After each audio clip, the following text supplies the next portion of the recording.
Hello नमस्कार दोस्तों, मैं हूं मुन्ना मंथन और मुन्ना मंथन ब्लॉग में आप सभी का स्वागत है। आप सब कैसे हैं? उम्मीद करते हैं ठीक होंगे। हमारे जितने भी सब्सक्राइबर हैं उन सभी को गुड मॉर्निंग। आप थंबनेल में जान गए होंगे कि किन महापुरुष के बारे में आज बात करने वाले हैं, है ना। आज ईसा मसीह के बारे में बात करेंगे दोस्तों। वो कितना नेक इंसान थे। आप आज उन्हीं के बारे में वीडियो में आज बताएंगे। आज उन्हीं के बारे में वीडियो में आज चर्चा करेंगे, है ना। आप वीडियो में बने रहिएगा। अगर चैनल पर नए हैं तो चैनल को सब्सक्राइब करें, लाइक करें, शेयर करें और अपने भाई को आगे बढ़ाएं।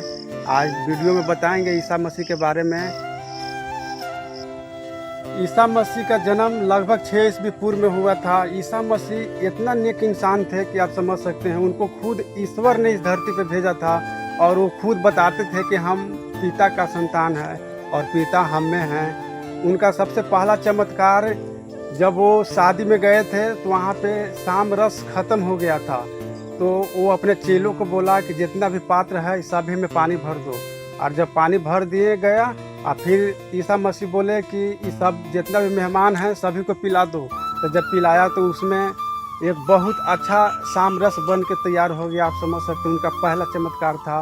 वो जहाँ भी जाते ना भलाई ही करते, क्योंकि उनको ईश्वर ने इसी कार्य के लिए भेजा था। वो आंधा आदमी को निमन कर देते थे, समझ सकते हैं। लांगड़ को निमन कर देते थे। जितना भी अनुयायी हैं सभी उनको चाहते थे। आप समझ सकते हैं कितना नेक इंसान थे ईसा मसीह। वो ना एक मारा हुआ व्यक्ति को 4 दिन मारा हुआ हो गया था, उनको ताबूत में गाड़ दिया गया था और मारा हुआ आदमी को जिंदा कर दिए थे। आप समझ सकते हैं। कहावत सही है कि जो इंसान अच्छा काम करता है ना वो ज़्यादा दिन तक नहीं जीता है। ईसा मसीह बहुत नेक काम किए हुए हैं, आप समझ सकते हैं वीडियो में। उसने मरे हुए आदमी को भी जिंदा कर देते थे और उनको ना बहुत चाहने लगा लोग। इतना चाहने लगा कि वहाँ का जो राजा था उनसे बर्दाश्त नहीं हुआ। वो सोचा कि अरे सब तो इसी को चाह रहा है, हमको तो कोई चाह ही नहीं रहा है। आप अच्छा इंसान को समझ।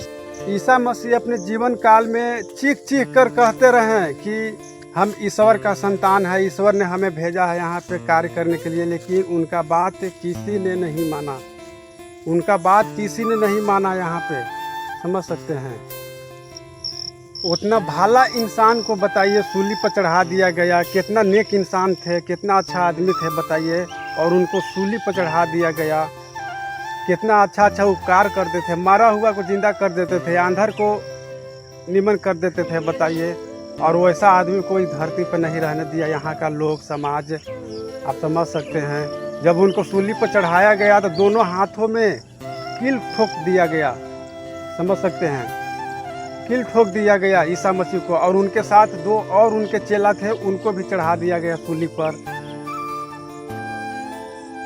जब ईसा मसीह का मृत्यु हो गया तो उनको एक गुफा में बहुत बड़ा पत्थर के साथ उस गुफा में ढक दिया गया। लेकिन 3 दिन बाद ईसा मसीह का शरीर वहाँ से, पार्थिव शरीर वहाँ से गायब हो गया। आप समझ सकते हैं। ईसा मसीह उतना भला आदमी थे, उनको सूली पर चढ़ा दिया गया। और वो कभी भी अपने जीवन काल में कभी झूठ नहीं बोले थे, समझ सकते हैं। और उतना अच्छा इंसान को सूली पर चढ़ा दिया गया। और आपको क्या लगता है कि हमें और आपको यहाँ के लोग बख्श देंगे? यहाँ के लोग छोड़ देंगे? नहीं। बताइए कि उतना अच्छा इंसान थे और उनको जब सूली पर चढ़ा दिया गया बताइए। और यहाँ का लोग समझ सकते हैं कि ईसा मसीह हमें बहुत कुछ सिखाते हैं। और उन्हीं का एक चेला में से उनको पकड़वा दिया था, समझ सकते हैं बताइए। उन्हीं के साथ में बहुत दिनों तक रहा और उन्हीं को पकड़वा दिया यहूदियों के साथ है। आप समझ सकते हैं। उन्हीं में से एक गद्दार था। ईसा मसीह जी ने बहुत लोगों को भलाई किए, बहुत चमत्कारी वाला काम भी किए हैं, है ना। आज उनको समझ सकते हैं देश में उनका बहुत जगह चर्च भी है। आज सभी लोग उनको जानते हैं, ईसा मसीह जी को, समझ सकते हैं। फिर मिलते हैं किसी नेक्स्ट वीडियो में। तब तक के लिए बाय बाय।